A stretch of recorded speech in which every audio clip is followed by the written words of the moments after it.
তাকাসসুরের মধ্যে আল্লাহ রাব্বুল আলামিন প্রথমে যে আয়াতে কারিমাটা এনেছেন, আলহাকুমুত তাকাসুর হাত্তা যুরতুমুল মাকাবির। আল্লাহ যে শব্দটা এসেছে, শুরুতে যে শব্দটা এসেছে, খুব গুরুত্বপূর্ণ আলোচনা, মজার আলোচনা, একটু লক্ষ্য করুন। এটা কঠিন হবে না আপনাদের জন্য, আশা করি অনেক সহজ হবে। সূরা হাদীদের মধ্যে এর আরেকখানা উদাহরণ দিয়ে আয়াতে কারিমার বিশ্লেষণ করেছেন। বলেছিলাম একটা আয়াত দ্বারা আরেকটা আয়াতের বিশ্লেষণ, একটা আয়াত যদি সরাসরি না বুঝায় আসে, তখন আরেকটা আয়াতের বিশ্লেষণ দেখলে সহজে আপনার মাথায় ঢুকে যায়। এরকম সূরা হাদীদের মধ্যে আরেকখানা আয়াতে কারিমা দিয়ে বলছেন, ইলামু আন্নাদ দুনিয়া হায়াতুন, আন্নাদ দুনিয়া লাইবুন ওয়া লাহওয়া। আল্লাহ রাব্বুল আলামিন কালামে পাকের মধ্যে বলেছেন, এই দুনিয়াটা শুধুমাত্র হাসি তামাশা আর খেলার ঘোর ছাড়া কিছুই না। এইখানে আছে শুধু তাহাফুর, এইখানে আসে শুধু ফখরতা, এইখানে আসে শুধু অহংকার। এই সমস্ত অহংকারে আপনার নিজেকে নিজের থেকে বিচ্ছিন্ন করে রেখেছে, নিজের নফস থেকে নিজেকে অনেক দূরে সরিয়ে রেখেছে। কিভাবে? মুফাসসিরিনে কেরাম শব্দের বিশ্লেষণ করতে গিয়ে মোজামের মধ্যে অনেকগুলো ওয়ার্ড এনেছেন, অনেকগুলো বিশ্লেষণ এনেছেন। তার মধ্যে দুই একটি বিশ্লেষণ আপনাদের কাছে উপস্থাপন করতে চাই। লাহওন শব্দটার অর্থ, এটা হচ্ছে মূল বেসিক, অর্থাৎ কোন শব্দ আরবিতে গঠন হতে হলে আলেম ওলামারা জানেন মাদ্দার প্রয়োজন হয়, অর্থাৎ অনেকগুলো সুলাসি, অর্থাৎ 3টা অক্ষর দিয়ে অনেকগুলো রুবাই, অনেক সময় 4টা অক্ষর, অনেক সময় 5টা অক্ষর, এর চাইতেও বেশি দিয়ে অনেক সময় একটা শব্দ গঠন হয়। তাই এই লাহওন শব্দটা 3 অক্ষর বিশিষ্ট। লাহওন মূল শব্দ লাম হা ওয়া। এই লাহওন শব্দের অর্থ হচ্ছে ঘোর তামাশা। ঘোর তামাশা, এটা এমন তামাশা, যেই তামাশা যা আপনাকে এমন কিছু থেকে ব্যস্ত রাখে যা আপনার করা উচিত ছিল, আপনার করেন নাই। আপনার রোজা উচিত ছিল রাখা, কিন্তু আপনি রাখেন নাই। আপনার উচিত ছিল নামাজ পড়া।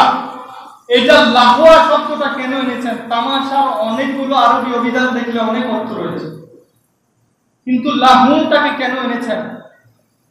সূরা ফাতিহায় ইস্তেআনাকেই কেন ব্যবহার করেছেন? সাহায্য অর্থ তো অনেক ধরনের অর্থ রয়েছে, এখানে ইস্তেআনাকে কেন ব্যবহার করেছেন?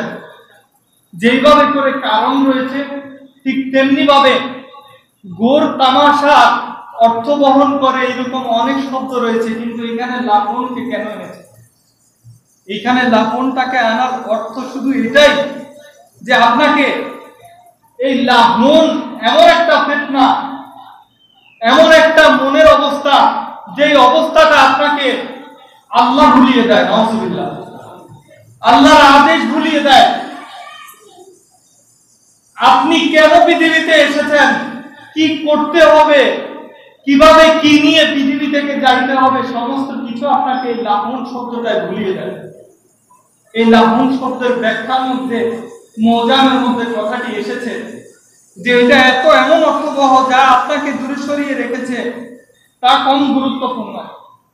ধরেন আপনি আপনার ব্যবসার কোনো একটা সাইডে ব্যস্ত আছেন, আপনার ব্যবসার কাজটা কম গুরুত্বপূর্ণ, কিন্তু নামাজটা বলেছেন as-সালাতু মিফতাহুল জান্নাহ, যে নামাজটা হচ্ছে বেহেশতের চাবি। এই ব্যবসার চাইতে চাবিটা বেশি গুরুত্বপূর্ণ না? মোজামুল ওয়াকির মধ্যে শব্দের বিশ্লেষণটা ঠিক এইভাবেই করেছেন। কম গুরুত্বপূর্ণ জিনিস আপনার ব্রেনটাকে এমন ভাবে ক্যাপচার করে নেয়, এই লাহওনটা এমন ভাবে ক্যাপচার করে নেয় যে আপনার কম গুরুত্বপূর্ণ জিনিসটা আপনার ব্রেনটাকে যখন গ্রাস করে ফেলে, তখন আপনার বেশি গুরুত্বপূর্ণ জিনিস নামাজ, ওই নামাজকে আপনি তরক করে ফেলেন। কম গুরুত্বপূর্ণ জিনিস সিগারেট খাওয়া, নাউজুবিল্লাহ, এটা তো কোনো গুরুত্বের মধ্যেই পড়ে না, মুশকিল জিনিস, হারাম জিনিস। এই জিনিসের কারণে অনেকে রোজা রাখতে চায় না। তো আপনি চিন্তা করে দেখেন, কি তুচ্ছ জিনিসের কারণে আপনি বেশি গুরুত্বপূর্ণ জিনিসটাকে তরক করে দিয়েছেন। এটার নামই লাফর। এই জন্য আল্লাহ রাব্বুল আলামিন বলেন আলহাকুমুত তাকাসুর। তাফসীর মানে শব্দের বিশ্লেষণটা বুঝতে হবে আপনাকে। এই শব্দের মধ্যে, মুজামের মধ্যে যারা লুগাবিদ রয়েছেন, শব্দটাকে আল্লাহ রাব্বুল আলামিন কোন দিকে ইঙ্গিত করে, কোন ব্যাখ্যার জন্য কথাটা এইভাবে এনেছেন, এটা আপনাকে আগে বুঝতে হবে। শুধুমাত্র গোল তামাশা বলে চালিয়ে দিলেন। গোল তামাশা অনেক দ্বারা বলা যায়। আমরা তো বাংলা শিক্ষিত, আমরা তো বলি, আমরা তো বাংলা ভাষাভাষী মানুষ, যার কারণে শুধুমাত্র আর রহমানুর রহিমকে যেভাবে দয়ার অর্থ বলে চালিয়ে দেই, এই রহমানুর রহিমের অর্থ যে খুব চিন্তা করতে পারি না, এই রহমানুর রহিমের অর্থ যে আরো 15-20টা অর্থ রয়েছে, এইগুলা যে চিন্তা করতে পারি না, আমাদের তো এইগুলা মাথায় নাই। রহম শব্দের অর্থ একটাই শিখেছি, শুধুমাত্র দয়া, এছাড়া আর কিছুই শিখি নাই। কিন্তু আরবি মোজামের মধ্যে যখন আপনি তাকাবেন, আরবি একটা ওয়ার্ডকে বিশ্লেষণ করার জন্য আরো মোজামবিদরা, লুগাবিদরা আরো 50টা ওয়ার্ড এনেছে। সুবহানাল্লাহ।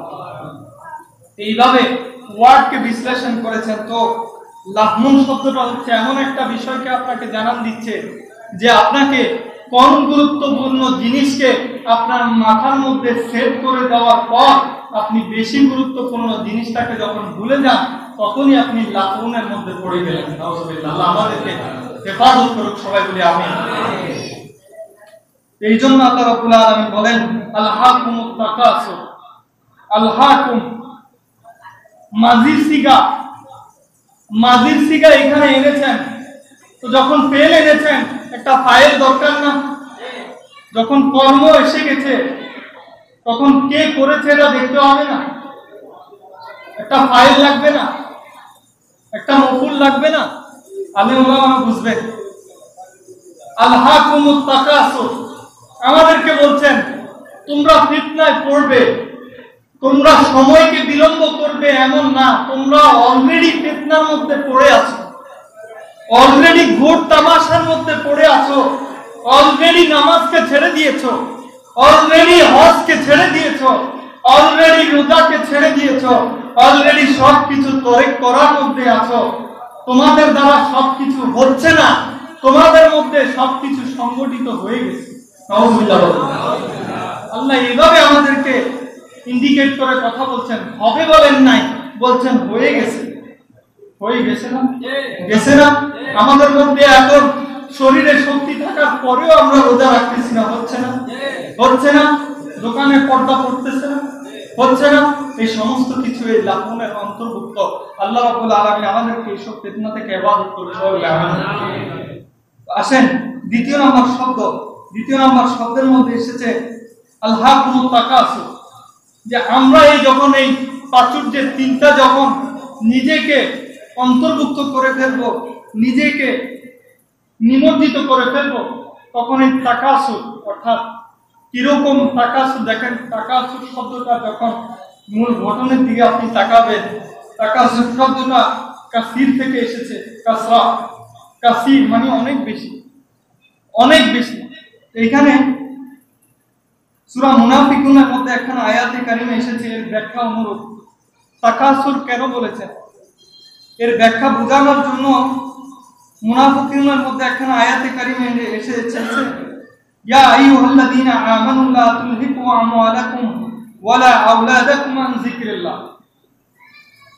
আমাদেরকে উদ্দেশ্য করে বলেন, ইয়া আইয়ুহাল্লাযীনা আমানু, হে ঈমানদারগণ, লা তুলহিকু আমওয়ালাকুম ওয়া আওলাদাকুম, তোমরা তোমাদের আমলকে ধ্বংস করে দিও না, তোমরা তোমাদের আমলকে ধ্বংস করে দিও না। বর্ণনার মধ্যে এভাবে এসেছে, এবং তোমাদের ধন সম্পদ, তোমাদের ছেলে সন্তান, এই সমস্ত ব্যস্ততার যত ধরনের রয়েছে, সমস্ত ব্যস্ততায় মনে রেখো তোমাদেরকে যেন আল্লাহর জিকির থেকে বিরত না রাখে। বুঝতে পেরেছেন? আয়াতটা দ্বারা আমাদেরকে শিক্ষা দিচ্ছেন যে হে মুমিন মুসলমান, তোমরা জেনে রেখো তোমাদের ধন সম্পদ, তোমাদের ছেলে সন্তান যেন তোমাদেরকে আল্লাহর জিকির থেকে, আন জিক্রিল্লাহ, আনের তাফসীর, এইখানে আনটাকে উল্লেখ করেছেন, এইখানে আনটাকে উল্লেখ করেছেন। আল্লাহ বুঝিয়ে দিয়েছেন যে আল্লাহ বলে দিয়েছেন যে সম্পদ এবং সন্তান কোন জিনিস থেকে আপনাকে দূরে সরিয়ে দিবে, এটার ব্যাখ্যা আল্লাহ পরে বলে দিয়েছেন। আন জিক্রিল্লাহ, জিকির থেকে যেন, আল্লাহর জিকির থেকে যেন তোমাকে দূরে সরে দিয়ে না দেয়, এই জন্য বেশি বেশি আল্লাহর জিকির করবে। এইভাবে যখন আল্লাহ বিশ্লেষণ করে দিলেন যে তোমাদের ছেলে সন্তান এবং সম্পদ সম্পত্তি যত সব কিছু রয়েছে, এই সমস্ত কিছু যেন আল্লাহর জিকির থেকে তোমাদেরকে দূরে সরিয়ে না দেয়। কিন্তু এইখানে আলহাকুমুত তাকাসুর যখন বলেছেন, তাকাসুর অর্থাৎ অনেক কিছুই আমাদেরকে বিভ্রান্ত করছে, ঘোর তামাশার অনেক কিছু আমাদেরকে বিভ্রান্ত করেছে, অনেক কিছু বলেছেন, কিন্তু ওইখানে মুনাফিকুনের আয়াতের মতো এখানে বিশ্লেষণ করে বলে দেন নাই আল্লাহর জিকির থেকে যেন আমাদেরকে বিরত না রাখে, এই কথা এরকম বিশ্লেষণ করে দেন নাই। এইখানে কোনো ধরনের তাফসীর আল্লাহ করেন নাই, শুধুমাত্র বলেছেন আলহাকুমুত তাকাসুর, আলহাকুমুত তাকাসুর, সমস্ত প্রাচুর্যের অহংকার, অনেক অহংকার, এই সমস্ত কিছু বিলীন করে দিবে তোমাদেরকে। সব কিছুই একটা এন্ডিং পয়েন্ট রয়েছে। এন্ডিং পয়েন্ট কোনটা? আল্লাহ রাব্বুল আলামিনের কাছে যখন প্রশ্ন করলেন, তখনই তিনি উত্তরে আপনাকে দিচ্ছেন হাত্তা যুরতুমুল মাকাবির, যখন তোমরা কবরে চলে যাবে সমস্ত কিছু ফিনিশ হয়ে যাবে। বুঝতে পেরেছেন? আলহাকুমুত তাকাসুর হাত্তা যুরতুমুল মাকাবির, এটা কেন বললাম? এখানে কবরের কথা এনেছেন বিধর্মীরা, পশ্চিমা বিশ্ব, আমেরিকান, ইংল্যান্ডের মধ্যে, অর্থাৎ ইউরোপিয়ানরা যারা পশ্চিমা বিশ্বের মধ্যে রয়েছে, তারা আমাদের মধ্যে অনেক ফিতনা সৃষ্টি করতে চায়। তারা আমাদের কোরআনকে নিয়ে গবেষণা করে ভুল ধরতে চায়, তারা নবীজির হাদিসের মতনের মধ্যে ভুল ধরতে চায়, নবীজির মতনকে মিথ্যা প্রমাণ করতে চায়, হাদিসের মধ্যে আঙ্গুল তুলতে চায়, এইভাবে মিথ্যা প্রমাণ করতে চায়। তাদের একটা উক্তি, তারা বিশ্বাস করতে চায় না আমরা যে কবরে যাব, কবরে যাওয়ার পরে আবার যে পুনরুত্থান হবে, কিয়ামতের ময়দানে আমাদেরকে তোলা হবে, এই কোনো কিছুই আমাদের জন্য, এগুলা তারা বিশ্বাসই করে না। তাদের জন্য আল্লাহ কত সুন্দর করে এখানে ব্যাখ্যা করে মুফাসসিরিন কেরাম বুঝিয়ে দিচ্ছেন যে কবরের বিষয়টা এখানে কেন বলেছেন ডিরেক্ট।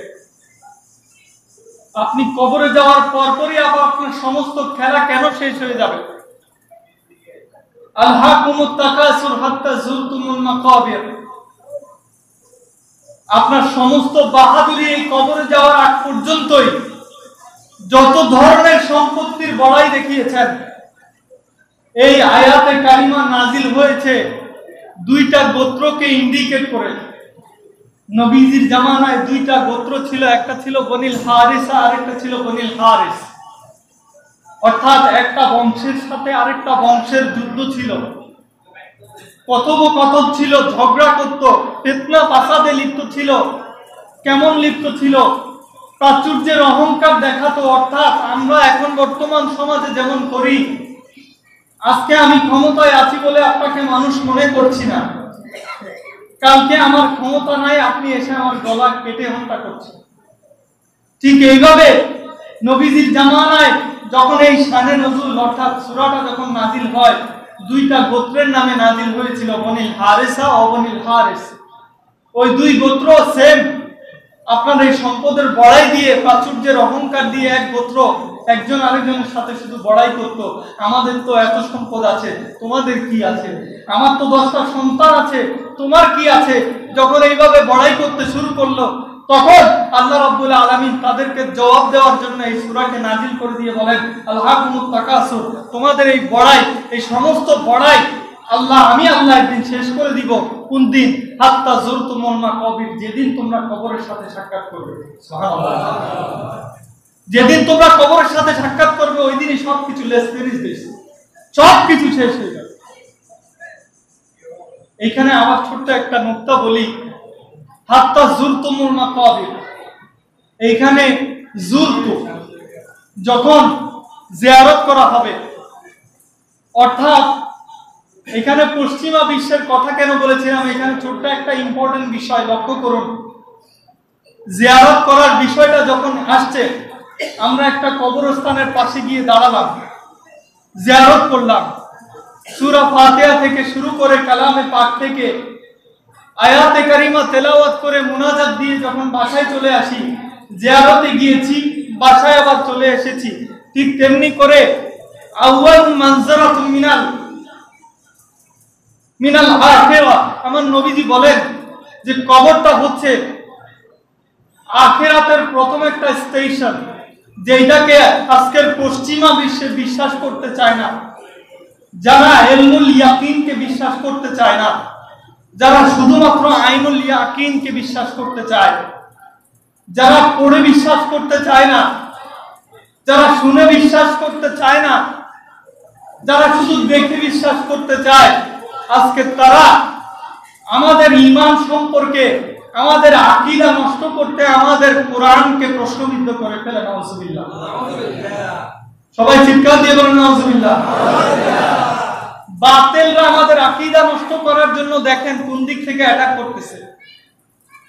আমাদের আকীদা নষ্ট করার জন্য যখন আপনি যা তাদের কাছে বলবেন যে কবরটা হচ্ছে প্রথম স্টেশন, হাত্তা যুরতুমুল মাকাবির, যখন আপনি কবরকে জিয়ারত করবেন, অর্থাৎ দুনিয়ার সমস্ত লোভ লালসার শেষে যখন আজরাইল আলাইহিস সালাম আপনার রূহটা নিয়ে গেলেন, আপনি কবরে চলে গেলেন, আমার নবীজি বলেন আখিরাতের প্রথম স্টেশন হচ্ছে কবর। এই কবরে যখন চলে গেলেন, প্রথম স্টেশন মানে কি, এরপরে আরো স্টেশন আছে, ঠিক না? আপনি চাঁদপুর থেকে উঠেছেন, কুমিল্লা যাবেন, হাজীগঞ্জেই কি কুমিল্লা চলে এসেছে নাকি বাকি আরো স্টেশন আছে? ঠিক তেমনি করে যেমনি করে চাঁদপুর থেকে ওঠার পরে হাজীগঞ্জে নামলেন, এটা মাত্র প্রথম স্টেশন। ঠিক এমনি ভাবে জান্নাতে যাওয়ার আগ পর্যন্ত, জাহান্নামে যাওয়ার আগ পর্যন্ত আপনাকে অনেকগুলো স্টেশন পাড়ি দিতে হবে। হাসর, মিজান, ফুলসেরা, এরপরে জাহান্নাম, জান্নাত জাহান্নাম আপনাকে আল্লাহ যেটা ডিসাইড করবেন ওইটার মধ্যে আপনি যেতে পারবেন। যদি আল্লাহ তাকদীর ভালো রাখেন তাহলে আপনি জান্নাতে যেতে পারবেন। যদি কপাল খারাপ হয়, আমলনামা পিছন দিয়ে বাম হাতে দেওয়া হয়, তাহলে তো শেষ নাই, দুঃখের আর শেষ নাই। আমার নবীজি বলেন মান সুইলা ইয়াউমাল কিয়ামা, যে ব্যক্তি কিয়ামতের ময়দানে যদি কোনো ফেরেশতা একবার আমলনামা ধরে একবার যদি প্রশ্ন করে ফেলে, মান সুইলা ইয়াউমাল কিয়ামা, কোন ব্যক্তিকে যদি কোনো ফেরেশতা আমলনামাটা ধরে যদি একবার দেখতে চায়, তখন হালাকা, ওই ব্যক্তি তখনই ধ্বংস হয়ে যাবে। নাউজুবিল্লাহ। ওই ব্যক্তি তখনই ধ্বংস হয়ে যাবে। একটা প্রশ্নের উত্তর দেওয়ার মতো আপনার আমার কি কোনো যোগ্যতা আছে? যদি একবার প্রশ্ন করে এইটা কেন করেছো তুমি, আমাকে যদি বলা হয়, আমি কি উত্তর দিতে পারবো? উত্তর দিতে পারবো না মিথ্যা বলে পার পেয়ে যাবো? সবকিছু রেকর্ড আছে না? সবকিছু রেকর্ড আছে না? সালাতুন ইয়া রাসূলুল্লাহ। তো যখন আপনি আউয়াল মানজারাত মিনাল আখিরা, যখন কবরের মধ্যে চলে গেলেন, চলে যাওয়ার পরে যখন এই মুস্তাশরিকিনরা শুধুমাত্র মৃত্যুটাকে চোখে দেখে বিদায় আপনার বিশ্বাস করে, মৃত্যুটাকে চোখে যদি না দেখতো তাহলে এই মৃত্যুকেও বিশ্বাস করতো না। আমাদের তো আখিরাতের প্রতি ঈমান আছে। ছোটবেলায় তো মুক্তবে পড়েছিলেন আমানতু বিল্লাহি ওয়া মালাইকাতিহি ওয়া কুতুবিহি ওয়া রাসূলিহি ওয়াল ইয়াউমিল আখির। এই যে কিয়ামত দিবসের প্রতি তো সেদিন ঈমান এনেছেন, ঈমান আনার পরেই তো মুমিন হয়েছে। আমরা তো এখনো আখিরাত দেখি নাই, বিশ্বাস করেন না? বিশ্বাস করেন না? বিশ্বাস করেন কিনা? কিন্তু মুস্তাশরিকিনকে জিজ্ঞাসা করেন, যারা আপনার কোরআনের বিরুদ্ধে আন্দোলন তুলছে, তাদেরকে জিজ্ঞাসা করেন, তারা একজনও আখিরাতের প্রতি বিশ্বাস করেন। আপনাকে যে পুনরুদ্ধার করা হবে, আপনার যে বিচার করা হবে, তারা এটা বিশ্বাসই করবে না। তারা মনে করে কবরে যখন দিয়েছে, কবরটাই আপনার লাস্ট স্টেশন, এরপরে আর কোনো হিসাব নাই, আপনি মাটি হয়ে যাবেন। আল্লাহ নাকি ক্ষমতা নাই আপনাকে আবার তৈরি করার। নাউজুবিল্লাহ। এইভাবে বলেন তো যখন আপনাকে বলবে এই যে আপনি প্রাচুর্যের অহংকারের কারণে পা যখন মাটিতে লাগে নাই, আল্লাহই আপনাকে ধমক দিচ্ছে, হাত্তা যুরতুমুল মাকাবির, শুধুমাত্র একবার কবরে আসো, এরপরেই দেখতে পারবে সত্য বিষয় কি। এইখানে তিনটা বিষয় আছে, খুব তিনটা মজার, খুব তিনটা বিষয় রয়েছে। ইলমুল ইয়াকিন রয়েছে, আইনাল ইয়াকিন রয়েছে, হাক্কুল ইয়াকিন রয়েছে। খুব মজার তিনটা বিষয়। ধৈর্য সহকারে বসুন, ইনশাআল্লাহ আমরা যথাসময় নামাজ পড়বো, যথাসময় আজান হবে। আজকে আখিরি মুনাজাত, মেহমান বিন্দুরা আসবেন, ধৈর্য সহকারে বসুন। আল্লাহুম্মা সাল্লি আলহাকুমুত তাকাসুর হাত্তা যুরতুমুল মাকাবির। আমি বারবার এটা কেন তেলাওয়াত করছি জানেন? সূরাটা যেন আজকের মাথায় ভালো করে ঢুকে যায় যে আল্লাহ রাব্বুল আলামিন এখানে ডাইরেক্ট আপনাকে কিভাবে বলছেন যে তুমি অহংকার করছো না। আপনাকে ব্যক্তি বিশেষ বলছে, তুমি তো করছো, তুমি করছো, আমি করছি। আমাকে ধমক দিয়ে বলছেন। এটা রাগান্বিত কথা, এটা রাগান্বিত কথা। আলেম ওলামারা কেন ভয় করে? আলেম ওলামা পড়লে তো বুঝে যায়, এখানে লেগে যায়। আপনারা তো বুঝেন না। আপনারা তো নামাজের মধ্যে দাঁড়ান, ছোট একটা সূরা নিলেন, এই ছোট সূরার মধ্যে তাকাসুর তো ছোট একটা সূরা। এই সূরার মধ্যে আল্লাহ কি বলছেন এটা যদি বিচার করে পড়েন, যদি চিন্তা চেতনা নিয়ে পড়েন, তাহলে খোদার কসম আপনি ব্যবসার হিসাব কখনো নামাজের কাতারে দাঁড়িয়ে করবেন না। কখনো যদি এই তাকাসুরের চিন্তা নিজের মধ্যে আসে, আল্লাহ কিভাবে আপনাকে শাসাচ্ছে, আমাকে কিভাবে ধমক দিচ্ছে যে তুমি একবার কবরে শুধু এসে দেখো, একবার এসে দেখো। অহংকারের কারণে তোমার পা জমিনে লাগে নাই, আরেকজনকে কথা বলার সময় তোমার জিহ্বাটা একটু কাঁপে নাই। নবীজি শিক্ষা দিয়েছেন, আমার নবীজি শিক্ষা দিয়েছেন, উদু ইলা সাবিলি রাব্বিকা বিল হিকমা। দাওয়াতটা হিকমতের সাথে দেওয়ার কথা বলেছেন, উত্তম উপদেশ দেওয়ার কথা বলেছেন, সুন্দর নরম ভাষায় কথা বলার কথা বলেছেন। কিন্তু আপনার সম্পদ থাকার কারণে, প্রাচুর্যের অহংকারের কারণে আপনি একটা মানুষকে মানুষে মনে করেন, মানুষকে ধমক দিয়ে কথা বলেছেন। আর মানুষের উপর অত্যাচারের কথা তো নাই বললাম। ক্ষমতা আছে বলে আজকে আপনি একজনের রাস্তায় ধরে রক কেটে ফেললেন, মানুষটা রোজা। দেখেন নাই? দেখেন না মোবাইলের মধ্যে? এখন তো দেখা যাচ্ছে ঘর থেকে এনেও জবাই করে দিচ্ছে। কি হবে? আপনি আল্লাহর কাছে কিভাবে জবাব দিবেন? একটা বিষয় আজকে যদি মাথায় ঢুকায় নিয়ে যাইতে পারেন, খোদার কসম আমার নবীজি বলেন, ফালাউ বিকালিমাতিন তাইয়্যিবা, শুধুমাত্র একটা ভালো কথা দ্বারাও জান্নাতে যাওয়া সম্ভব। সুবহানাল্লাহ বলেন। আমি বুঝতেছি না, আপনাদের কথাই আসতেছে না। একটা ভালো কথা দ্বারা জান্নাতে যাওয়া সম্ভব। তো আজকে যদি এখান থেকে একটা বিষয় শিখে যাইতে পারেন, হয়তোবা আল্লাহ রাব্বুল আলামিন এই একটা ভালো আমলের উসিলায় হয়তো আমাদেরকে মাফ করে দিতে পারে। আল্লাহ আমাদেরকে দেখা দিবেন বলেছেন, এত দয়ার আল্লাহ আমাদেরকে দেখা দিবেন বলেছেন, এমনি এমনি বলেন নাই। আল্লাহকে রাজি করাইতে হবে। ওই দিন একটা হাদিস পড়ছিলাম, স্পষ্ট রিওয়ায়াতের মধ্যে কি আসছে জানেন? সারপ্রাইজ মূলক কথা। قال النبي صلى الله عليه وسلم সাতারাউনা রাব্বাকুম। আমার নবীজি বলেন, সাতারাউনা রাব্বাকুম, হে উম্মতে মুসলিমা, তোমরা আমার আল্লাহকে পরিপূর্ণভাবে দেখতে পাবে। সুবহানাল্লাহ। যারা জান্নাতি হবে, যারা মানুষের উপর অত্যাচার করবে না, যারা এই তাকাসুরের অন্তর্ভুক্ত হবে না, তারা আমি আল্লাহকে দেখতে পাবে। সুবহানাল্লাহ। জান্নাতের মধ্যে মাজিদ নামক ময়দানের মধ্যে যেদিন আমাদেরকে নিয়ে আল্লাহ রাব্বুল আলামিন একটা কনফারেন্স করবেন, ওই কনফারেন্সের মধ্যে আল্লাহ রাব্বুল আলামিন আমাদেরকে দেখা দিয়ে বলবেন, আর কিছু কি বাকি আছে? সুবহানাল্লাহ। আর কোনো কিছু কি বাকি আছে নিয়ামত পাওয়া ব্যতীত? সুবহানাল্লাহ। ওই দিন মুমিন মুসলমান আলেম ওলামা সবাই বলবে, আল্লাহ এতদিন বাকি ছিল, জান্নাত পাওয়ার পরেও বাকি ছিল, কিন্তু আজকে আর বাকি নাই, আপনাকে দেখে ফেলেছি। হাদিসের মধ্যে, ওই হাদিসের অংশের মধ্যে এসেছে, যখনই আপনি আল্লাহর দিকে একটা নজর দিবেন, সাতারাউনা রাব্বাকুম কামা তারাউনা লাইলাতাল বদর। সুবহানাল্লাহ। সাতারাউনা রাব্বাকুম কামা তারাউনা লাইলাতাল বদর। আমার নবীজি বলেন, যখন তোমরা আল্লাহর দিকে নজর দিবে, যেমনি করে দুনিয়ায় থাকা অবস্থায় 14তম রজনীর মধ্যে পূর্ণিমার চন্দ্রটা যেমন বদরুদ্দুজা, অর্থাৎ আমার নামটা, আমার বাবা মা আমার যে নামটা রেখেছেন বদরুদ্দুজা অর্থাৎ পূর্ণিমার চন্দ্র যখন গোল হয়ে যায়, আমার নবীজির সিফাতি নাম বদরুদ্দুজা, শামসুদ্দুহা, সদরুল উলা, নুরুল হুদা। এই বদরুদ্দুজা যখন এই বর্তমান পৃথিবীর আকাশে যখন এখন আকাশের মধ্যে উদিত হয়, গোল চন্দ্রটা যেইভাবে দেখতে সমস্যা হয় না, যেইভাবে আপনারা ক্লিয়ার দেখতে পারেন, তেমনি ভাবে আমার নবীজি বলেন সাতারাউনা রাব্বাকুম ইয়াওমাল কিয়ামা কামা লাইলাতুল বদর। যেমনি ভাবে দুনিয়ার জমিনে থাকা অবস্থায় লাইলাতুল বদর রাতের চন্দ্রকে তোমরা ক্লিয়ারলি দেখতে, তেমনি ভাবে আল্লাহকেও জান্নাতে ওই রকম চাঁদের চেয়েও আরো বেশি ক্লিয়ার দেখতে পাবে। সুবহানাল্লাহ, সুবহানাল্লাহ বলেন। ইয়া রাসূলুল্লাহ ইয়া হাবিবাল্লাহ ইয়া রাসূলুল্লাহ ইয়া হাবিবাল্লাহ ইয়া রাসূলুল্লাহ ইয়া হাবিবাল্লাহ ইয়া রাসূলুল্লাহ ইয়া হাবিবাল্লাহ। সম্মানিত হাজিরিন, সময় খুব সংক্ষেপ। আসলে মেসেজ আসলে এটা একদিনে বলার কথা না, আমি অনেক কিছু বাদ দিয়ে দিয়েছি। এর মধ্যে প্রায় 15টা হাদিস আমি নোট করে এনেছি বুখারী মুসলিম থেকে, কিন্তু একটা হাদিসও এখনো বলতে পারি না।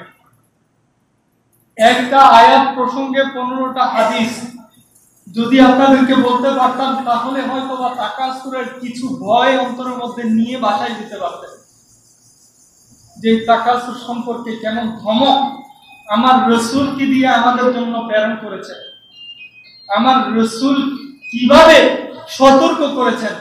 শুধু একটা হাদিস বলি, আমি এবার আসার সময় বাহরাইন ট্রানজিট করে এসেছিলাম।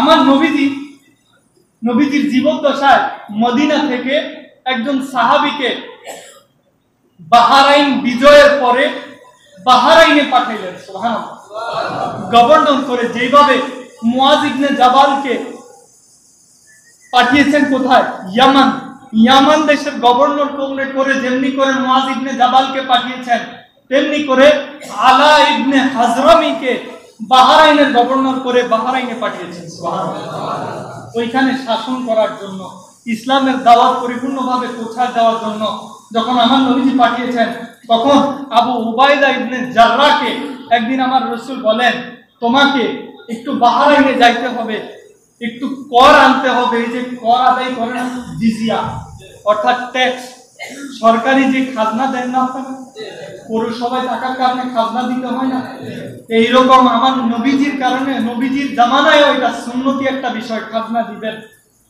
এটা আপনার দেশের সম্পদ। হুব্বুল ওয়াতান মিনাল ঈমান, দেশের জন্য যে সম্পদ আপনি দেশের জন্য যেটা দান করবেন, এই দেশপ্রেমটা ঈমানের অঙ্গ, এটা আমার রাসূল বলেছেন।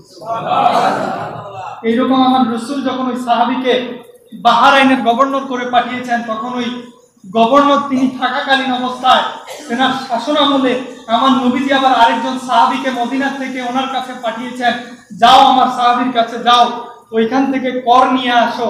বাহরাইনের মুসলমান যারা আছে তারা আমার ওই সাহাবীর কাছে আলা ইবনে হাদরামির কাছে যখন কর দিয়েছে, তুমি গিয়ে ওইগুলা আমার মদিনাবাসীর জন্য বাইতুল মালের জন্য নিয়ে আসো। সুবহানাল্লাহ, আমার রাসূলের কাছে নিয়ে আসো।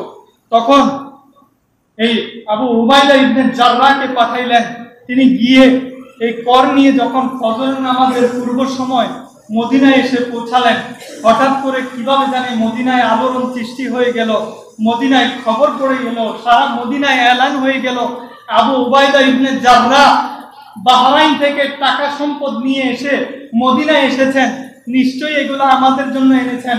সাহাবায়ে কেরাম খুশি হয়ে সমস্ত সাহাবায়ে কেরাম মসজিদে নববীর মধ্যে ফজরের নামাজের সময় নামাজের জন্য মসজিদে এসে উপস্থিত। সুবহানাল্লাহ, কারণ সম্পদ পাবে, এই খুশিতে সবাই আত্মহারা হয়ে মসজিদে চলে এসেছে, ফজরের নামাজের সময় নামাজ পড়বে এবং মাল নিয়ে বাসায় যাবে। এই নিয়ে তারা নবীজির পিছনে এক প্রকার ফজরের নামাজের সালাত আদায় করলেন। আদায় করার পরে দেখেন, এখানে একটা সুন্নত মনে রাখবেন, আমরা যখন ফজরের নামাজ পড়ি, নামাজ পড়ার পরে যখন আপনার ইমাম সাহেব সালাম ফেরানোর পরে যখন মুসল্লিদের দিকে ফিরে মুনাজাত দেয়, তাসবিহ তাহলিল আদায় করে, এটা আমার রাসূলের জিন্দা একটা সুন্নাহ আদায় হয়ে গেল। সুবহানাল্লাহ। তেমনি করে ওই দিন ফজর নামাজের সময় সালাম ফিরিয়ে আমার নবীজি যখন সাহাবায়ে কেরামের দিকে এইভাবে ফিরে বসলেন, তখন সাহাবায়ে কেরামের দিকে তাকিয়ে আমার রাসূল একটা মুস্কি হাসি দিলেন। সুবহানাল্লাহ। হাসি দেওয়ার পরে আমার নবীজি জিজ্ঞাসা করলেন, তোমরা কেন এসেছো সবাই, তোমরা কেন এসেছো? আমার নবীজি তিনবার এই কথাটা জিজ্ঞাসা করলেন। সুবহানাল্লাহ। নিশ্চয়ই তোমরা শুনেছো আমার সাহাবী বাহরাইন থেকে তোমাদের জন্য হাদিয়া এনেছে, এই জন্য বুঝি সবাই খুশি হয়ে মসজিদে এসেছো।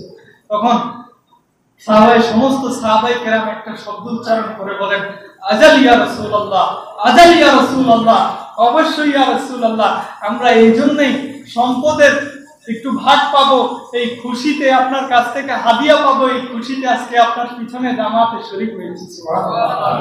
সুবহানাল্লাহ বলে। তখন আমার রাসূল একটা কথা বললেন, এই তাকাসুর সম্পর্কে হাদিসটা বলা। আমার নবীজি বলেন, হঠাৎ করে চোখের পানি ছেড়ে দিলেন যে আমি আশঙ্কা করছি না তোমরা গরিব হয়ে মৃত্যুবরণ করবে, তোমরা অনেক সম্পদের মালিক হবে। আমার নবীজির সাহাবার চেইনের মধ্যে সর্বোচ্চ লেভেলের দরিদ্র ছিল, আমার নবীজির চেইনের মধ্যে সাহাবাদের চেইনের মধ্যে সর্বোচ্চ লেভেলের গোলাম ছিল, আমার নবীজির সাহাবার চেইনের মধ্যে সর্বোচ্চ নিম্ন লেভেলের গোলাম ছিল, আমার নবীজির সাহাবাদের চেইনের মধ্যে সর্বোচ্চ উচ্চ পর্যায়ের ধনী ছিল। সুবহানাল্লাহ। আলী রাদিয়াল্লাহু তাআলা আনহুর মতো ধনী ছিল, ওসমান গনির মতো ধনী ছিল, আবু বকর সিদ্দিক রাদিয়াল্লাহু তাআলা আনহুর মতো ধনী ছিল, হযরতে খাদিজাতুল কুবরা রাদিয়াল্লাহু তাআলা আনহার মতো ধনী ছিল। সমস্ত শক্তি আমার নবীজির হাতের মধ্যে, মুঠের মধ্যে ছিল। এর পরেও আমার নবীজি এই কথা কেন বললেন যে তোমাদের অনেক সম্পদ হবে?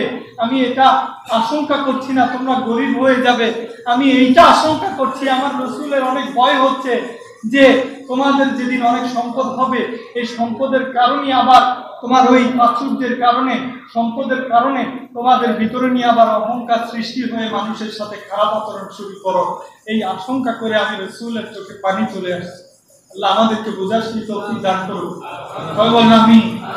আমার রাসূল ওই দিন কান্না করে দিয়েছেন শুধুমাত্র এই তাকাসুরের কথা চিন্তা করে, যে আলহাকুমুত তাকাসুর হাত্তা যুরতুমুল মাকাবির, যে কবরে যাওয়ার আগ পর্যন্ত যে প্রাচুর্যের লোভ লালসা নিয়ে আমরা ব্যস্ত থাকি, এই ব্যস্ততাকে, সমস্ত ব্যস্ততাকে দাফন আল্লাহ করে দিলেন শুধুমাত্র আপনার কাছে আজরাইল পাঠানোর মাধ্যমে। শুধুমাত্র আজরাইল পাঠানোর মাধ্যমে সব শেষ করে দিলেন। এরপরে বলেন, আমরা খুব সংক্ষিপ্তভাবে ইনশাআল্লাহ শেষের দিকে যাচ্ছি।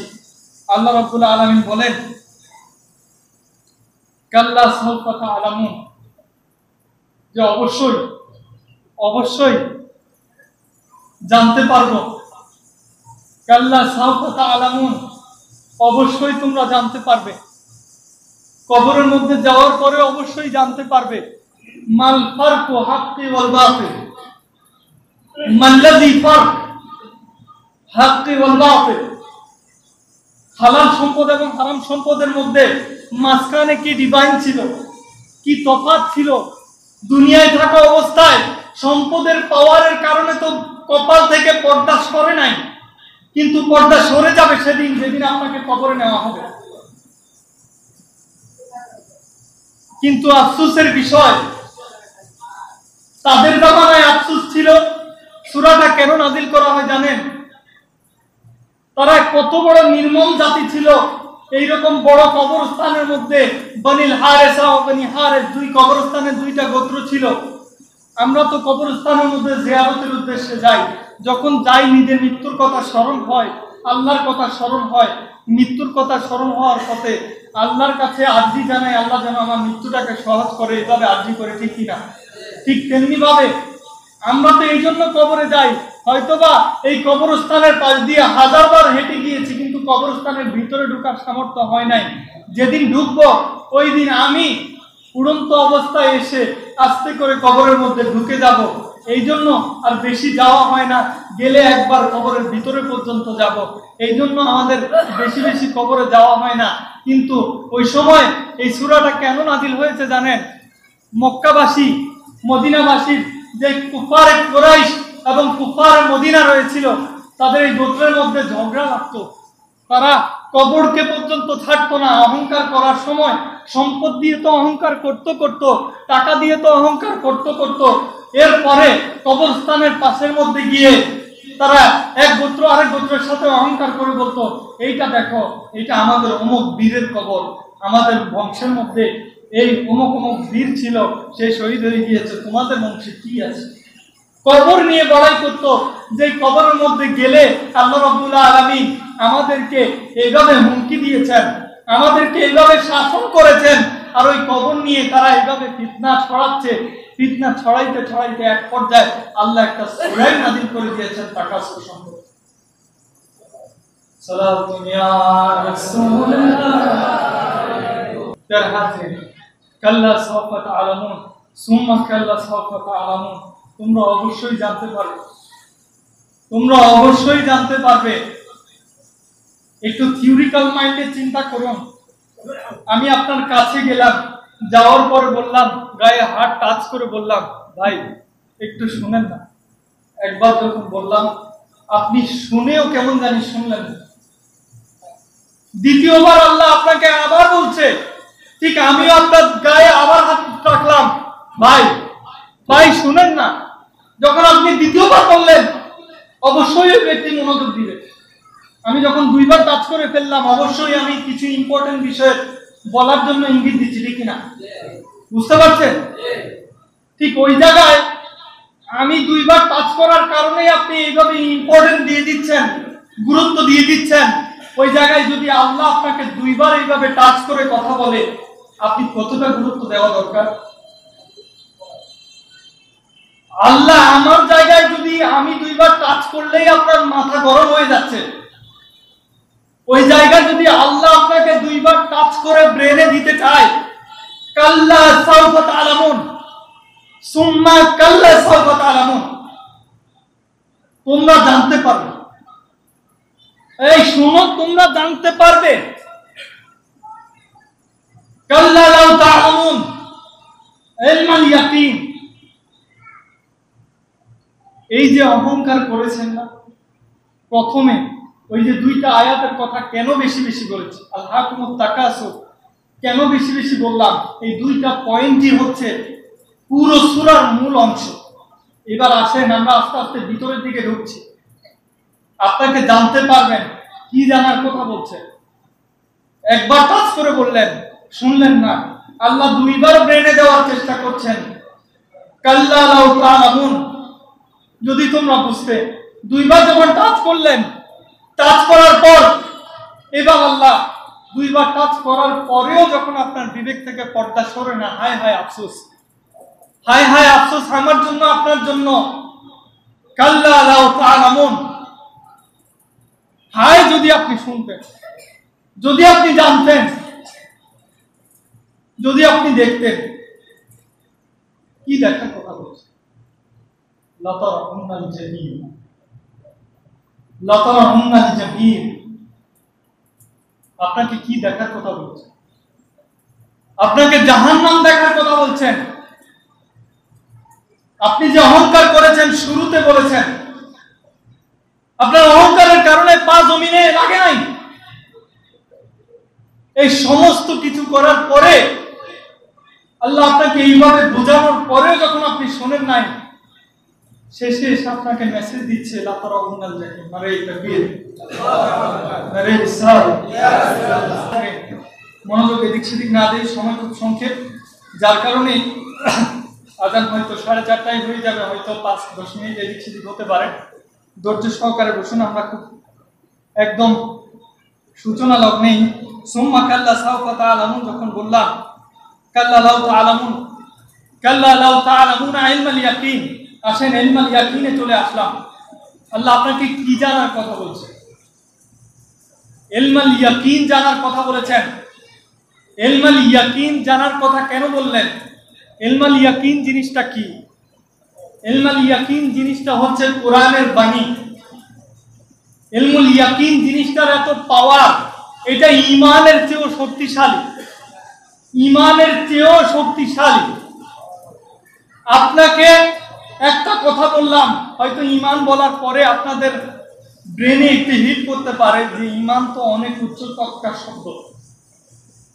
আমরা তো এটাকে বাংলায় বিশ্বাস বলে থাকি। আমানা ইউমিনু ফাহুয়া মুমিন, আমানা ইউমিনু ফাহুয়া মুমিন। আলেম সমাজ খেয়াল করবেন, আমানা ইউমিনু ফাহুয়া মুমিন, যে ব্যক্তি বিশ্বাস করে আল্লাহকে জানার পরে, নবীকে জানার পরে, তাওহীদকে জানার পরে, রিসালাতকে জানার পরে, ইলাহিয়াতকে জানার পরে, রুবুবিয়তকে জানার পরে, সামাইয়াতকে জানার পরে যে ব্যক্তি বিশ্বাস করলো, ওই ব্যক্তি ফাহুয়া মুমিন। ওই ব্যক্তি বিশ্বাস করার পরে সে মুমিন হয়েছে। সুবহানাল্লাহ। এই বিশ্বাস করেছেন, আমানা, আমানা অর্থ হচ্ছে বিশ্বাস করা, এটা ফেল, অর্থাৎ বিশ্বাস করেছেন, বিশ্বাস করার পরে মুমিন হয়েছেন। তো আমাদের মধ্যে অনেকে বিশ্বাস করে কিন্তু করার মতো করে না। আমি বললাম ভাই রোজাটা ফরজ, কয়জন বিশ্বাস করছে? যদি রোজাটা ফরজের মতো বিশ্বাস করত, যদি রোজাটা ইয়াকিনের মতো বিশ্বাস করত, খোদার কসম একটা মুসলমান রোজা মানত। রোজাটাই সাধারণভাবে বিশ্বাস করার কারণে আজকে বেরোজগারের মুখে সুস্থ থাকার পরেও খাবার দিচ্ছে, শুধুমাত্র এই জবানে বিশ্বাস করার কারণে। যদি এই কলব থেকে বিশ্বাস করত, কলব থেকে ইয়াকিন দ্বারা বিশ্বাস করত, ইলমাল ইয়াকিন দ্বারা বিশ্বাস করত, যে ইয়াকিনের কথা আল্লাহ কোরআনে বলেছে, এই কলব থেকে যদি সওমটাকে ধারণ করত, তাহলে কোনোদিন আপনার কোন রোজাদার, কোন বেরোজগারি আপনার সুস্থ থাকা অবস্থায়, সর্ব শক্তি সম্পন্ন থাকা অবস্থায় সে কোনোদিন রোজা মানত। শুধুমাত্র বিশ্বাসে দুর্বলতা থাকার কারণে, ওই আমানা ইয়ামিনুতেই সীমাবদ্ধ থাকার কারণে সে দিনের বেলায় সুস্থ থাকার পরেও রোজা রাখে, রোজা রাখতে পারে না। কিন্তু ইয়াকিনটা, ইলমুল ইয়াকিনটা এমন একটা বিশ্বাস যেটা আমার রাসূলের জবান থেকে মা খারাজা বিহি ইল্লা হাক্কান, নবীজির জবান থেকে সত্যটা বের হওয়ার পরেই আপনি বিশ্বাস করেছেন। এটাকে বলা ইয়াকিন, এটাকে বলা ইয়াকিন, ইলমুল ইয়াকিন। কাল্লা লাউ তা'লামুনা ইলমাল ইয়াকিন। আল্লাহ বলছেন যেদিন তোমরা হাত্তা যুরতুমুল মাকাবির, যেদিন কবরের সাথে দেখা হয়ে যাবে, কবরের দেখা যখন হয়ে যাবে, তখন তোমরা ইলমুল ইয়াকিন দ্বারা জানতে পারবে যে আমি আল্লাহ তোমাদের জন্য কেমন জাহান্নাম পবিত্র কিভাবে প্রস্তুত করে রেখেছি। নাউযুবিল্লাহ। বুঝতে পেরেছেন? কথাটা বুঝে আসছে? একটা আয়াতের সাথে আরেকটা ট্রানজাকশন বুঝতে হবে। আল্লাহ রাব্বুল আলামিন প্রথমে বলেছেন আলহাকুমুত তাকাসুর, আলহাকুমুত তাকাসুর, আমাদেরকে সমস্ত তাকাসুর আমাদেরকে ঘিরে রেখেছে, আমাদের কলবটাকে কলঙ্কিত করে রেখেছে। এই সমস্ত কলঙ্ক মুছে যাবে যেদিন আপনি কবরে যাবেন। কবরে যাওয়ার পরে সমস্ত অহংকার যখন ধুলায় মিশে যাবে, কোনো ক্ষমতা আপনার থাকবে না, তখন আল্লাহ বলেন কাল্লা লাউ তা'লামুন সুম্মা কাল্লা সাওফা তা'লামুন। বারবার আপনাকে বোঝাচ্ছে, বারবার আপনাকে মেসেজ দিচ্ছে। কিভাবে বুঝতে পারবেন? ইলমুল ইয়াকিন দ্বারা বুঝতে পারবেন। তো শুকরিয়া মহান রবের দরবারে, আল্লাহর কাছে শুকরিয়া। আল্লাহ আমাদেরকে পশ্চিমা বিশ্বের মানুষের মতো বানায় নাই, আমাদেরকে মুসলিম করে বানিয়েছেন। এর জন্য শুকরিয়া। কিভাবে শুকরিয়া করবেন এখানে বুঝার একটা বিষয় রয়েছে। পশ্চিমা বিশ্বের মানুষ কখনো আখিরাতকে শোনার পরে বিশ্বাস করে না, ইয়াউমিল আখিরকে শোনার পরে আমানা ইয়ামিনু বলেই ছেড়ে দেয়, ইয়াকিন পর্যন্ত নেয় না। কিন্তু যখনই আপনি শুনলেন আল্লাহ আখিরাতে বিচার করবেন, সূরা ফাতিহায় পড়লেন আলহামদুলিল্লাহি রাব্বিল আলামিন আর রহমানুর রহিম মালিকি ইয়াউমিদ্দিন, আল্লাহ বিচার করবেন, যখন অন্তরে পড়ার পরে বিশ্বাস করেছেন। ইহুদি নাসারারা পড়াকে বিশ্বাস করে, আর সাহাবায়ে কেরাম আপনাকে শিক্ষা দিচ্ছে যে পড়ার মধ্যে পরিপূর্ণ বিশ্বাস কখনো আসে না। কেননা কোরআনে পাকটা আল্লাহ রাব্বুল আলামিন আমার রাসূল পাকের মধ্যে বসে দিয়েছেন। সুবহানাল্লাহ। আমার রাসূলকে পড়তে বলেছেন। আমার রাসূলকে লিখতেও বলেন নাই। সুতরাং যখন আমার রাসূল পাকের কলবের মধ্যে কোরআনটাকে বসিয়ে দিয়েছেন, তখন সাহাবায়ে কেরামের কাছে যখন এসে আমার রাসূল তেলাওয়াত করেছেন, তখন কোন সাহাবী এটা বলে নাই যে করানা ওয়া আতানা। সমস্ত সাহাবায়ে কেরাম বলেছেন সামি'না ওয়া আতানা, আমরা শুনেছি সুতরাং মান্য করেছি। সুবহানাল্লাহ। প্রমাণ দেখা দরকার নাই, আমার নবীজি বলেছে বলেছে, আমরা বিশ্বাস করেছি। সামি'না ওয়া আতানা, আমরা শুনেছি নবী থেকে, বিশ্বাস করে ফেললাম, কোনো প্রমাণের দরকার নেই। সুবহানাল্লাহ। কিন্তু পশ্চিমা বিশ্বের কাছে যখন আপনি যাবেন, আপনি যখন বলবেন এটার মধ্যে কালামে পাকের বিভিন্ন রেফারেন্স রয়েছে, তুমি কি এই বিষয়টাকে বিশ্বাস করো? তারা বলবে আমি যতক্ষণ পর্যন্ত দেখবো না ততক্ষণ পর্যন্ত বিশ্বাস করবো না। নাউজুবিল্লাহ।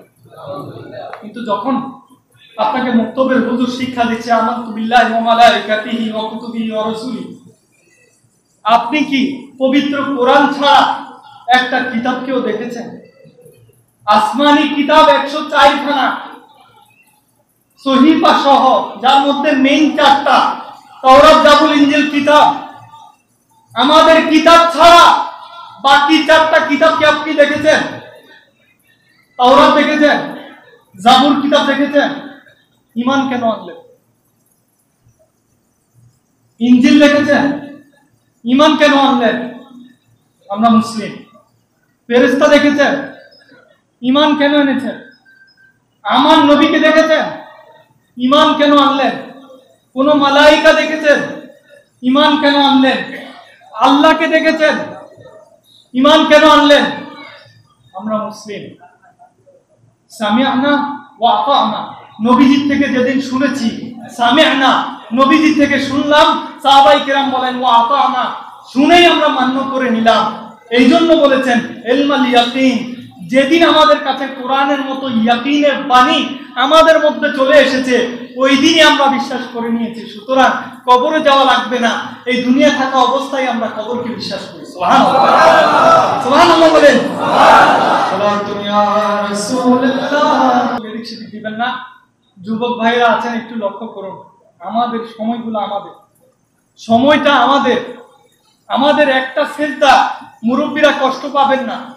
আল্লাহ যুবক বয়সের ইবাদত বেশি পছন্দ করে। মুরব্বীদের 10টা সেজদা আমাদের একটা সেজদার সমপরিমাণ। কেননা আমরা ফুল কনসেন্ট্রেশন রেখে সেজদা দিতে পারি। মুরব্বীরা হয়তোবা মনোযোগ এদিক সেদিক ছোটার কারণে, হয়তোবা বয়স বেশি হওয়ার কারণে 1 রাকাত পড়েছে কিনা 2 রাকাত পড়েছে, ব্রেনের শার্প ক্ষমতা কমে যায়, ঠিক কিনা? কিন্তু ইয়াং বয়সে যারা ইবাদত করে, আমার নবীজি বলেন এটা আল্লাহর কাছে বেশি প্রিয়। এই জন্য আজকে মেসেজগুলো আমাদের জন্য। তো বিশ্বাস করবেন তো? বিশ্বাস করবেন তো? দলিলের দরকার নাই। আমার নবীজি বলেছেন তো অন্তরের মধ্যে ধারণ করে নিবেন। আকীদার ক্ষেত্রে কাউকে ছাড় দেওয়া যাবে না। আকীদার মধ্যে কাউকে ছাড় দেওয়া যাবে না। আহলে সুন্নাতের আকীদাই হচ্ছে শ্রেষ্ঠ আকীদা, যার কথা নবীজি বলে গিয়েছেন, মান আহাব্বা সুন্নতি ফাকাদ আহাব্বানি, মান আহাব্বানি কানা মাইয়া ফিল জান্নাহ। যে ব্যক্তি আমার সুন্নতকে ভালোবাসলো, ওই ব্যক্তি আমাকে ভালোবাসলো, আর যে আমাকে ভালোবাসলো, ওই ব্যক্তি আমার সাথে জান্নাতে থাকবে। আহলে সুন্নাহর অর্থ কি? আহলে সুন্নাহ, আহল অর্থ পরিবার, সুন্নাহ অর্থ সুন্নাহর পরিবার। আমার নবীজি বলেন যে ব্যক্তি সুন্নাহকে ভালোবাসলো, ওই সুন্নতের পরিবারের মধ্যে না ঢুকে কি সুন্নতকে ভালোবাসা যায়? যায় না। সুন্নত আদায় করতে আসেন, খুবই সংক্ষিপ্ত সময়, আয়াতের একদম শেষ লগ্নে ইলমুল ইয়াকিন যখন বলা হয়েছে, এই ইলমুল ইয়াকিন আমাদেরকে কোরআন শিক্ষা দিচ্ছে। কোরআনের মধ্যে যখন কিয়ামতের কথা পেয়েছি, যখন মালাইকার কথা পেয়েছি, যখন নবী রাসূলের কাহিনী পেয়েছি, যখন হালাল হারামের কথা পেয়েছি, যখন যেই ধরনের মেসেজ আমরা পেয়েছি, সমস্ত মেসেজই এক বাক্যে শোনার পরে যখন বিশ্বাস করেছি, তখন সাহাবায়ে কেরামের সুন্নত আমাদের মধ্যে জিন্দা হয়ে গিয়েছে। সুবহানাল্লাহ। সাহাবায়ে কেরাম যেভাবে বলেছিল সামি'না ওয়া আতা'না, সামি'না ওয়া আতা'না, যেইভাবে সাহাবায়ে কেরাম বলেছিল ঠিক ওইভাবেই আমরা বিশ্বাস করতে চাই। আর যদি ওইভাবেই বিশ্বাস করতে পারি, তাহলে আল্লাহ হয়তো আমাদেরকে এই ভালো ফালাউ বিকালিমাতিন তাইয়্যিবা এই ভালো কথাটা অনুসরণ করার কারণে আমাদেরকে জান্নাতে দিয়ে দেওয়া সুবহানাল্লাহ। কাজী বলেন সুবহানাল্লাহ। শেষ আয়াত লা তারাহুন্নাল জাহিম। যখন আপনি ইলমাল ইয়াকিন দ্বারা, ইলমাল ইয়াকিন কাকে বলা হয়, ইলমাল ইয়াকিন, আইনাল ইয়াকিন, আরো 3-4টা আয়াত বাকি আছে, হয়তো শেষ করতে পারবো না, তবে এতটুকু মেসেজ দিয়ে রাখি যে ইলমাল ইয়াকিন, আইনাল ইয়াকিন, হাক্কুল ইয়াকিন, 3টা ইয়াকিনের ব্যাখ্যা দিয়েই ছেড়ে দিচ্ছি। ধৈর্য ধরে বসবেন তো, একটু পরেই আযান হয়ে যাবে, আযানের সময় প্রায় হয়ে গিয়েছে, জামাত আমাদের 45 ইনশাআল্লাহ। আইনাল ইয়াকিন অর্থাৎ ইলমাল ইয়াকিন যখন আপনি শোনার পরে জানলেন, পড়ার পরে জানলেন, এলেম দ্বারা কোরআন শরীফটা তেলাওয়াত করলেন, কোরআন শরীফ থেকে শিখলেন, আলেম থেকে শুনলেন, মুফাসসির থেকে তাফসীর শুনলেন, এই এলেমটা যখন নিজের ভিতরে নিলেন, যখন এটাকে দিবালোকের ন্যায় দিনটাকে যেইভাবে বিশ্বাস করেন, ধর্মটাকে যেইভাবে বিশ্বাস করেন, ঠিক তেমনি ভাবে আলেমের কথাটাকে, কোরআনের আয়াতটাকে যেইভাবে বিশ্বাস করে নিলেন, আমার নবীজি বলেন, আল্লাহ রাব্বুল আলামিন বলেন, এইটাকেই ইলমুল ইয়াকিন বলা হয়। সুবহানাল্লাহ। এবার আসেন আইনুল ইয়াকিন, যেটা ইহুদি নাসারারা বিশ্বাস করে। এই 3টা বিশ্বাসের উদাহরণ একটা মিসাল দিয়ে দেই। আপনারা ধরেন রাস্তায় হাঁটতেছেন, রাস্তায় হাঁটার সময় হঠাৎ করে দেখতেছেন অনেক দূরে একটা বাঁশ গাছের উপর দিয়ে একটু ধোঁয়া দেখা যাচ্ছে, ধোঁয়া দেখা যাচ্ছে। এখন আপনাকে কি কেউ বলতে হবে যে কোথাও আগুন আছে? কোথাও কি বলতে হবে কেউ যে এখানে কোথাও আগুন আছে যার কারণে ধোঁয়া আছে? আপনি তো বুঝে গেছেন, ঠিক কিনা? বুঝতেন কিনা যে নিচে কোথাও আগুন আছে, এটা আপনার ইলম দ্বারা বুঝেছেন। আপনি কি চোখে দেখেছেন আগুনটা? আপনি তো উপরে ধোঁয়াকে দেখেছেন, অর্থাৎ ইলম দ্বারা বিশ্বাস করেছেন নিচে, উপরে যেহেতু ধোঁয়া রয়েছে তার মানে নিচে আগুন আছে, ঠিক কিনা? নিচে যেহেতু আগুন আছে তার মানে অবশ্যই উপরে ধোঁয়া আছে। আমি ওই ধোঁয়াটাকে দেখে আমার ইলম দ্বারা বিশ্বাস করলাম, যেহেতু আগুন থেকে ধোঁয়া হয়, এটা আমার ইলম, ভিতরে ইলম থাকার কারণে যেমনি ভাবে আগুন থেকে ধোঁয়া হয়, এই ধোঁয়া দেখে আগুনকে বিশ্বাস করেছি, ঠিক তেমনি ভাবে এটা ইলমুল ইয়াকিন। যখন আপনি ওই ধোঁয়াটার আরো একটু কাছে গেলেন, কাছে যাওয়ার পরে যখন সরাসরি আগুনটাকে দেখলেন, আগুনটাকে দেখার পরে একদল আছে এই ধোঁয়াটাকে বলবে, আমি এই ধোঁয়াকে বিশ্বাস করি না, আমি ধারে যাব, এরপরে দেখবো এটা আগুন না অন্য কিছু। এটাই হচ্ছে পশ্চিমাদের বিশ্বাস। তখন তারা কাছে যায়, যাওয়ার পরে যখন নিজ চোখে দেখে নিচে আগুন জ্বলতেছে, তখন তারা বলে এটা আইনুল ইয়াকিন, যে আইন দ্বারা অর্থাৎ চোখের দ্বারা দেখার পরে যেটা বিশ্বাস করলাম, এটাকে আইনুল ইয়াকিন বলা হয়। সুবহানাল্লাহ। 3 নম্বর বিষয় হাক্কুল ইয়াকিন। হাক্কুল ইয়াকিন বিষয়টা হচ্ছে আপনার আগুনের কাছে যখন গেলেন, ধোঁয়াও দেখলেন, ইলমুল ইয়াকিন। আগুনটাকে দেখলেন, আইনুল ইয়াকিন। যখন কাছে গিয়ে আগুনটাকে টাচ করলেন, গরমের কারণে হাতটা সরিয়ে ফেললেন, এটাকে বলা হয় হাক্কুল ইয়াকিন। অর্থাৎ কবরের মধ্যে হাতটা তাকাসুর, আলহাকুমুত তাকাসুর, তাকাসুরের কারণে কবরে আপনাকে আযাব দেওয়া হবে, এটা পড়ে বিশ্বাস করেছেন, এটাকে ইলমুল ইয়াকিন বলা হয়। কবরের গেলেন, যাওয়ার পরে জাহান্নামের আগুন দেখলেন, আগুনটা দেখার পরে যখন আপনি আগুনটা দেখে বিশ্বাস করলেন, বিশ্বাস করার পরে এইটাকে আইনুল ইয়াকিন বলা হয়। চোখে দেখে বিশ্বাস করলেন, এই দেখার পরে যদি ভাগ্য খারাপ হয়, খারাপ হওয়ার পরে যখন আপনাকে জাহান্নামে নিক্ষেপ করে দিল, তখনই আপনি হাক্কুল ইয়াকিনে পরিণত হয়ে গেলেন। নাউযুবিল্লাহ।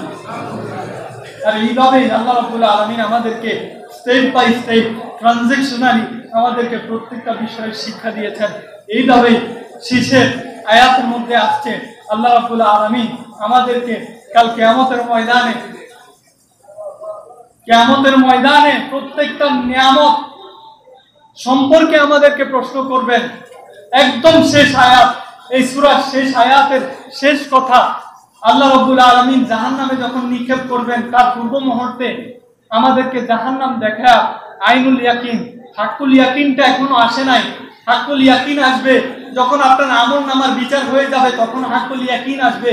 যদি আমলনামার বিচার খারাপ হয় তাহলে হাক্কুল ইয়াকিন দ্বারা জাহান্নামে পড়ে যাবেন, আর যদি আইনুল ইয়াকিনটাই ভালো হয় তাহলে আপনি জান্নাত দেখে দেখে জান্নাতে চলে যাবেন। এইভাবে আস্তে আস্তে করে